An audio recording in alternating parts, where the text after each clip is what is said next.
Everyone, welcome back my channel. কি ভাবছো আমি কোথায় যাচ্ছি? দাঁড়াও, এত ভাবতে হবে না, আমিই বলে দিচ্ছি। আজ একটু দিদিভাইয়ের সাথে বেরিয়ে পড়লাম। সবার থাকে শনি রবি ছুটি আর সোমবার দিন কাজ, আর আমার উল্টো, আমার থাকে শনিবার রবিবার কাজ আর সোমবার দিন থাকে ছুটি। তাই ঘরে শুয়ে বসে কাটাচ্ছিলাম, আর দিদিভাই এসে বললো চল ঘুরে আসি।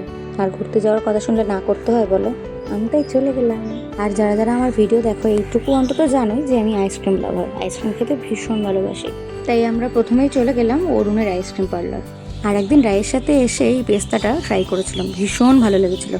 তাই আজকে ওই পেস্তাটা আমি নিয়েছি আর দিদিভাই নিয়েছিল চকলেট। আর রিভিউ দেওয়ার মতন কিছুই নেই, তোমরা সবাই জানো অরুণের আইসক্রিম কীরকম খেতে, জাস্ট ওয়াও। আমি তো নিয়েই আগে খাওয়া শুরু করে দিলাম। আর দিদিভাইকে দেখো, ওর প্লাস্টিক খুলতে খুলতেই দেরি হয়ে গেল। হ্যাঁ, অবশেষে উনিও খেয়ে রিভিউ দিল দেখো। তারপরে সন্ধ্যাবেলা আমরা চলে গেলাম একটা ফাস্টফুডের দোকানে। তোমরা প্লিজ নামটা জিজ্ঞাসা করো না, আমার একদমই মনে নেই, কিন্তু হ্যাঁ লোকেশনটা বলে দিচ্ছি। পৌরসভা সাইড থেকে এসে প্রথম যে সেন্ট্রাল পার্কে যাওয়ার বাদিকে গলিটা ঠিক ওইখানে। এখানের ক্রিস্পি চিকেনটা দারুণ। আর আমরা পার্সেল করে নিয়ে বাড়ি চলে এসেছিলাম। তারপরে আবার যে কি ভীমরতি চাপলো, আমি আর দিদিভাই মোমো বেরিয়ে পড়লাম। এবার কোথায় জানো? ব্যাপারী হাউসে। এখানে 69-এর কম্বো ফ্রাইড রাইস আর চিকেন কষা এত টেস্টি যে কি বলবো। আর এটার লোকেশনটাও আমি জানিয়ে দিচ্ছি।